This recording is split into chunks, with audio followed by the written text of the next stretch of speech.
സ്വാഗതം പേജ് 10 സ്റ്റോറീസിലേക്ക്.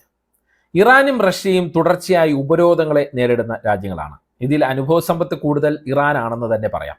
അതുകൊണ്ട് തന്നെ ഉപരോധങ്ങൾ കൊണ്ട് ശക്തി ആർജിച്ച രാജ്യവുമാണ് ഇറാൻ. ലോകത്തെ ഏറ്റവും കൂടുതൽ ഉപരോധങ്ങൾ നേരിടുന്ന രാജ്യങ്ങളിൽ ഒന്നാണ് ഇന്ന് റഷ്യ. ഇത്തരം ഉപരോധങ്ങളെ ഇറാനും റഷ്യയും എങ്ങനെയായിരിക്കും അതിജീവിക്കുക എന്നത് വളരെ പ്രധാനപ്പെട്ട ഒരു ചോദ്യമാണ്. രണ്ട് രാജ്യങ്ങളുടെയും പ്രധാന വരുമാന സ്രോതസ്സുകളിലൊന്ന് എണ്ണ വിൽപ്പനയുമാണ്. കഴിഞ്ഞ ദിവസം റോയിറ്റേഴ്സ് പുറത്തുവിട്ട ഒരു റിപ്പോർട്ടിൽ പറയുന്നത് കള്ളക്കടത്തിലൂടെ റഷ്യയും ഇറാനും ഉപരോധങ്ങളെ മറികടന്ന് എണ്ണ വിൽപ്പന നടത്തുന്നു എന്നാണ്. എന്നാൽ ഇനി അത്തരം ഷോർട്ട് കട്ട് ഇല്ലാതെ തന്നെ റഷ്യയ്ക്കും ഇറാനും ഏഷ്യൻ രാജ്യങ്ങളുമായി വ്യാപാരം നടത്താൻ കഴിയുന്ന രീതിയിലേക്കാണ് കാര്യങ്ങൾ ഒരുങ്ങുന്നത് അല്ലെങ്കിൽ പോകുന്നത്. ഇതിനായി പുതിയ പദ്ധതി തയ്യാറാക്കിയിരിക്കുകയാണ് ഇരു രാജ്യങ്ങളും. ഈ പദ്ധതിയിൽ നിർണായക സ്ഥാനത്തുണ്ടാവുക നമ്മുടെ ഇന്ത്യയാകും. മാത്രമല്ല പാകിസ്ഥാനെ ഒഴിവാക്കി അഫ്ഗാനിസ്ഥാനെ പദ്ധതിയുമായി സഹകരിപ്പിക്കാനാണ് നീക്കം നടക്കുന്നത്. അതായത് കൃത്യമായ ചേരി തന്നെ ഇവിടെ രൂപപ്പെടുന്നു എന്ന് നമുക്ക് നോക്കിക്കാണാൻ പറ്റും. അമേരിക്കയ്ക്കൊപ്പം നിൽക്കുന്ന പാകിസ്ഥാൻ ഔട്ട്, പകരം റഷ്യയും ഇന്ത്യയും തന്ത്രപരമായി അംഗീകരിച്ച് താലിബാൻ ഭരിക്കുന്ന അഫ്ഗാനിസ്ഥാൻ ഒരു നിർണായക നീക്കത്തിന്റെ ഭാഗമാകുന്നു. ഇതാണ് ഈ പദ്ധതിയുടെ നയതന്ത്രപരമായ പ്രാധാന്യം. ഈ വിഷയത്തിലൂടെയാണ് ഇന്നത്തെ വീഡിയോ കടന്നു പോകുന്നത്. അമേരിക്കയുടെയും യൂറോപ്യൻ യൂണിയന്റെയും ഉപരോധങ്ങളെ കൊണ്ടും സാമ്പത്തിക ഒറ്റപ്പെടുത്തലുകളെ കൊണ്ടും വളരെയേറെ ബുദ്ധിമുട്ടുകയാണ് റഷ്യയും ഇറാനും. ഇറാന് മേൽ ഉപരോധം ഏർപ്പെടുത്തിയിരിക്കുന്നത് ആണവ പദ്ധതികളുടെ പേരിലും ബാലിസ്റ്റിക് മിസൈലുകളുടെ പേരിലും ആണെങ്കിൽ റഷ്യയ്ക്ക് ഉപരോധം ഏർപ്പെടുത്തിയിരിക്കുന്നത് യുക്രൈൻ യുദ്ധത്തിന്റെ പേരിലാണ്. ഇത് തരണം ചെയ്യാൻ വൻ പദ്ധതി തന്നെയാണ് ഇരു രാജ്യങ്ങളും ഇന്ത്യയും ചേർന്ന് നടപ്പാക്കാൻ ഒരുങ്ങുന്നത്. അതിൽ നിർണായകമാണ് അന്താരാഷ്ട്ര നോർത്ത് സൗത്ത് ട്രാൻസ്പോർട്ട് ഇടനാഴി, ചുരുക്കി പറഞ്ഞാൽ INSTC. റഷ്യയും ഇറാനും ഇന്ത്യയും ഒപ്പിട്ട മൾട്ടി മോഡൽ ട്രാൻസ്പോർട്ട് നെറ്റ്വർക്ക്. അതിൻ്റെ വിശദാംശങ്ങളിലേക്ക് നമുക്ക് പിറകെ വരാം. ഈ ഇടനാഴിയുടെ ഭാഗമായി 162 കിലോമീറ്റർ നീളുന്ന പുത്തൻ റെയിൽ പാത ഒരുക്കാനാണ് റഷ്യയുടെയും ഇറാന്റെയും പദ്ധതി. ഇത് യാഥാർത്ഥ്യമായാൽ ചരക്ക് നീക്കത്തിന് സൂയസ് കനാലിനെ ആശ്രയിക്കുന്നത് മാക്സിമം കുറയ്ക്കാൻ കഴിയും. അതിലൂടെ ഉപരോധം മറികടന്ന് വ്യാപാരം നടത്താനും ഇരു രാജ്യങ്ങൾക്കും കഴിയും. മാത്രമല്ല ചരക്ക് നീക്കത്തിന് 20 ദിവസം വരെ കുറവ് സമയം മതി. ചെലവ് ഏകദേശം 40% കുറയുകയും ചെയ്യും. 17,000 കോടി രൂപയാണ് ഈ റെയിൽവേ ലൈനിന് ചിലവ് പ്രതീക്ഷിക്കുന്നത്. റഷ്യ തന്നെ നിർമ്മാണ ചെലവും നിർമ്മാണവും നിർവഹിക്കുന്ന രീതിയിലാണ് പദ്ധതി ആലോചനയിലുള്ളത്. റെയിൽവേ ലൈൻ യാഥാർത്ഥ്യമായാൽ എണ്ണ, പ്രകൃതിവാതകം, സ്റ്റീൽ മെഷീനറി തുടങ്ങി വർഷം തോറും 2 കോടി ടൺ ചരക്കുകൾ ഇതുവഴി നീക്കം ചെയ്യാൻ പറ്റും എന്നാണ് പ്രതീക്ഷിക്കുന്നത്. ഇനി അന്താരാഷ്ട്ര നോർത്ത് സൗത്ത് ട്രാൻസ്പോർട്ട് ഇടനാഴിയെക്കുറിച്ച് വിശദമായി പറഞ്ഞാൽ 2000-ലാണ് ഇന്ത്യയും ഇറാനും റഷ്യയും മുൻകൈയെടുത്ത് ഈ പദ്ധതി തയ്യാറാക്കി കരാർ ഒപ്പിട്ടത്. ഇനി ഈ ഇടനാഴിയുടെ റൂട്ട് ഒന്ന് നമുക്ക് പരിശോധിക്കാം. മുംബൈ തുറമുഖത്ത് നിന്ന് തുടങ്ങി പേർഷ്യൻ ഗൾഫ് വഴി ഇറാനിലെ ബന്ദർ അബ്ബാസ് തുറമുഖത്തിലേക്ക് എത്തും. അവിടെ നിന്ന് കരമാർഗം കാസ്പിയൻ കടലിലെ ബന്ദർ ഇ അൻസാലി തുറമുഖത്തേക്ക് എത്തും. ബന്ദർ ഇ അൻസാലിയിൽ നിന്ന് കപ്പൽ വഴി കാസ്പിയൻ കടൽ കടന്ന് റഷ്യയിലെ അസ്ട്രാഖാൻ തുറമുഖത്തേക്ക് എത്തും. അവിടെ നിന്ന് കരമാർഗം മോസ്കോ, സെന്റ് പീറ്റേഴ്സ്ബർഗിലേക്ക് എത്തും. ഇതാണ് ഇടനാഴിയുടെ റൂട്ട്. ഈ പദ്ധതിയിൽ ഇന്ത്യയും ഇറാനും റഷ്യയും സ്ഥാപക അംഗങ്ങളാണ്. Azerbaijan, Armenia, Kazakhstan, Kyrgyzstan, Tajikistan, തുർക്കി, ബെലാറസ്, ഒമാൻ, സിറിയ തുടങ്ങിയ രാജ്യങ്ങൾ പദ്ധതിയുമായി ഇപ്പോൾ സഹകരിക്കുന്നുണ്ട്.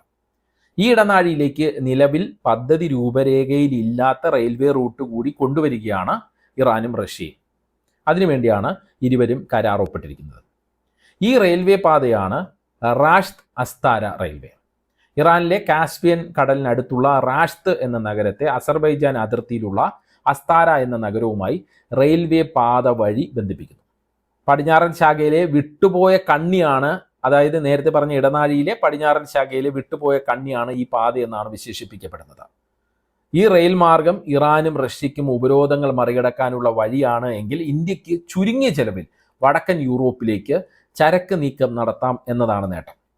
ആഗോള വ്യാപാരത്തിൽ തങ്ങളുടെ സ്വാധീനം ഉറപ്പാക്കുന്നതിൽ ഇറാനും റഷ്യയ്ക്കും ഈ റെയിൽ മാർഗം വളരെ നിർണായകമാകും. മാത്രമല്ല ഇറാനെ സംബന്ധിച്ച് മറ്റൊരു നേട്ടം കൂടിയുണ്ട്. യൂറോഷ്യൻ മേഖലയിലേക്ക് പ്രധാന ഒരു ട്രാൻസിറ്റ് ഹബ്ബായി ഇറാനെ ഈ പദ്ധതി മാറ്റുകയാണ്.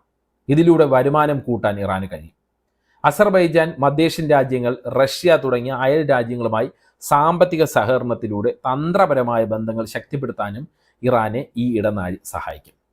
ഇനി ഈ ഇടനാഴിയിൽ ഇന്ത്യക്കുള്ള നയതന്ത്രപരമായ പ്രാധാന്യത്തെക്കുറിച്ച് പരിശോധിച്ചാൽ അതിലൊന്ന് അമേരിക്കയുമായി വളരെ അടുപ്പം സൂക്ഷിക്കുന്ന പാകിസ്ഥാൻ ഈ പദ്ധതിയിൽ ഇല്ല എന്നത് തന്നെയാണ്.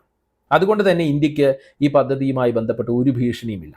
മാത്രമല്ല, ഇന്ത്യയുമായും റഷ്യയുമായും തന്ത്രപരമായ സൗഹൃദം സൂക്ഷിക്കുന്ന താലിബാൻ ഭരണകൂടം പദ്ധതിയിലേക്ക് അഫ്ഗാനെ ഉടൻ അംഗമാക്കുമെന്നും റിപ്പോർട്ടുകൾ പറയുന്നു. ഇന്ത്യയുടെ നിയന്ത്രണത്തിലുള്ള ഇറാനിലെ ചബഹാർ തുറമുഖം, അവിടെ നിന്ന് ഇറാനിലെ തന്നെ സഹേദാൻ വരെയുള്ള മറ്റൊരു റെയിൽ പദ്ധതി ഈ വർഷം അവസാനത്തോടെ തയ്യാറാകുന്നുണ്ട്. ഈ റെയിൽവേ ലൈൻ ഇന്ത്യക്കും ഇറാനും അഫ്ഗാനിസ്ഥാനും ഒരുപോലെ നേട്ടമാണ്. അതുകൊണ്ട് തന്നെ ഇടനാഴിയിലേക്ക് പങ്കാളിയാകാൻ അഫ്ഗാനിസ്ഥാൻ അതീവ താല്പര്യം കാണിക്കുന്നുവെന്നാണ് റിപ്പോർട്ട്. അഫ്ഗാൻ കൂടി പദ്ധതിയിൽ ഉൾപ്പെടുന്നതോടെ ഈ മേഖലയിൽ നിന്ന് ഇടനാഴി പദ്ധതിയിൽ ഇല്ലാത്ത ഒരേ ഒരു രാജ്യമായി പാകിസ്ഥാൻ മാറും. ഇത് നയതന്ത്രപരമായി ഇന്ത്യയുടെ മധുര പ്രതികാരവുമാണ്. പാകിസ്ഥാനെ ആശ്രയിക്കാതെ ഇന്ത്യക്ക് നേരിട്ട് ഇറാൻ വഴി മധ്യേഷ്യയിലേക്കും റഷ്യയിലേക്കും യൂറോപ്പിലേക്കുമുള്ള ചരക്കുകൾ ഈ ഇടനാഴി വഴി കൊണ്ടുപോകാൻ സാധിക്കും. ഇത് ഇന്ത്യയുടെ വിദേശ നയത്തിലെ ഒരു സുപ്രധാന ലക്ഷ്യവുമാണ്. മാത്രമല്ല, ചൈനയുടെ ബെൽറ്റ് ആൻഡ് റോഡ് ഇനിഷ്യേറ്റീവിന് ശക്തമായ ബദലാണ് നേരത്തെ പറഞ്ഞ ഇടനാഴി. പദ്ധതി യാഥാർത്ഥ്യമാകുന്നതോടെ യൂറേഷ്യൻ മേഖലയിൽ ചൈനയുടെ വർദ്ധിച്ചു വരുന്ന സാമ്പത്തിക രാഷ്ട്രീയ സ്വാധീനത്തെ പ്രതിരോധിക്കാനും ഇന്ത്യക്ക് കഴിയുമെന്നാണ് പ്രതീക്ഷ. ഇനി റഷ്യയുടെ കാര്യം പ്രത്യേകമായി എടുത്താൽ, യുക്രൈൻ യുദ്ധത്തെ തുടർന്ന് യൂറോപ്യൻ വിപണികൾ അടഞ്ഞതോടെ വ്യാപാര ലക്ഷ്യം ഏഷ്യയിലേക്ക്, പ്രത്യേകിച്ച് ഇന്ത്യയിലേക്ക് മാറ്റാൻ ഇടനാഴി പദ്ധതി റഷ്യയെ സഹായിക്കും. പാശ്ചാത്യരുടെ നിയന്ത്രണത്തിലുള്ള ആഗോള ഗതാഗത സംവിധാനങ്ങൾക്കും ധനകാര്യ സ്ഥാപനങ്ങൾക്കും ബദലായി ഒരു പുതിയ സാമ്പത്തിക അച്ചുതണ്ട് സ്ഥാപിക്കാൻ ഇടനാഴി പദ്ധതി റഷ്യയ്ക്ക് അവസരം നൽകുകയും ചെയ്യും. ചുരുക്കത്തിൽ, ഇടനാഴി പദ്ധതി ഇറാനും റഷ്യയ്ക്കും ഇന്ത്യക്കും അവരവരുടെ നയതന്ത്ര ലക്ഷ്യങ്ങൾ നേടാനും സ്വതന്ത്രമായ വിദേശ നയം സ്വീകരിക്കാനും മാറുന്ന ലോകചേരിയുടെ പശ്ചാത്തലത്തിൽ പരസ്പരം സഹായം ഉറപ്പാക്കാനും കഴിയുന്ന ഒരു സുപ്രധാന പദ്ധതിയാണ് എന്ന് നമുക്ക് വിലയിരുത്താൻ കഴിയും. റാഷ്ത് അസ്താര റെയിൽവേ ലൈൻ കൂടി വരുന്നതോടെ ഉപരോധങ്ങളെ ആത്മവിശ്വാസത്തോടെ നേരിടാൻ ഇറാനും റഷ്യയ്ക്കും കഴിയും. എണ്ണ വിൽപ്പനയിൽ കള്ളക്കടത്ത് മാർഗം സ്വീകരിക്കേണ്ടി വരില്ല എന്നുകൂടി അതിന് അർത്ഥമുണ്ട്. ആകെയുള്ള പ്രശ്നം ചൈനയുടെ ആശങ്ക മാത്രമാണ്. ഇടനാഴി പദ്ധതി ചൈനയുടെ സ്വന്തം ഗതാഗത സംരംഭമായ നേരത്തെ പറഞ്ഞ ബെൽറ്റ് ആൻഡ് റോഡ് ഇനിഷ്യേറ്റീവിന് ബദലായി മാറിയേക്കാം എന്ന ആശങ്കയാണ് ചൈനയ്ക്കുള്ളത്. ചൈനയെ ഏഷ്യ, യൂറോപ്പ്, ആഫ്രിക്കൻ രാജ്യങ്ങളുമായി ബന്ധിപ്പിക്കുന്ന ഗതാഗത സംരംഭമാണ് ഈ ബെൽറ്റ് ആൻഡ് റോഡ് ഇനിഷ്യേറ്റീവ്. ഇടനാഴി പദ്ധതിയിലെ പ്ലേ പൊസിഷനിലുള്ളത് നമുക്കറിയാം ഇന്ത്യയാണ്. ഈ ഇടനാഴിയിലൂടെ ഇന്ത്യക്ക് മധ്യേഷ്യയിലും യൂറേഷ്യയിലും ഉണ്ടാക്കാൻ കഴിയുന്ന രാഷ്ട്രീയ സാമ്പത്തിക സ്വാധീനം ചൈനയെ ആശങ്കപ്പെടുത്തുന്നുണ്ട്. എന്നാൽ ഈ ആശങ്കകളെ ചർച്ചകളിലൂടെ പരിഹരിക്കാനാണ് ഇറാനും റഷ്യയും ശ്രമിക്കുന്നത്. ഇടനാഴി പദ്ധതിയും BRI പദ്ധതിയും തമ്മിൽ പരസ്പരം മത്സരിക്കാതെ ഒരുമിച്ച് പ്രവർത്തിക്കുന്ന രീതിയിലേക്ക് കാര്യങ്ങൾ എത്തിക്കാനാണ് ഇറാനും റഷ്യയും ശ്രമിക്കുന്നത്. ഇതിലൂടെ ചൈനയുടെ ആശങ്ക അകറ്റുകയാണ് ഇരുവരുടെയും ലക്ഷ്യം. അതായത്, ഇടനാഴി പദ്ധതിയുടെ തെക്കൻ പോയിന്റായ ഇറാനിൽ നിന്ന് BRI റൂട്ടുകളിലേക്ക് ചരക്ക് കൈമാറ്റം ചെയ്യാം എന്ന ഫോർമുലയാണ് ഇറാനും റഷ്യയും ചൈനയ്ക്ക് മുന്നിൽ വയ്ക്കുന്നത്. അതുകൊണ്ട് തന്നെ ഇടനാഴി പദ്ധതി ചൈനയുടെ പാതയെയും സാമ്പത്തിക താൽപ്പര്യങ്ങളെയും ബാധിക്കില്ല എന്ന ഉറപ്പാണ് ചൈനയ്ക്ക് റഷ്യയും ഇറാനും നൽകാൻ ഉദ്ദേശിക്കുന്നത്.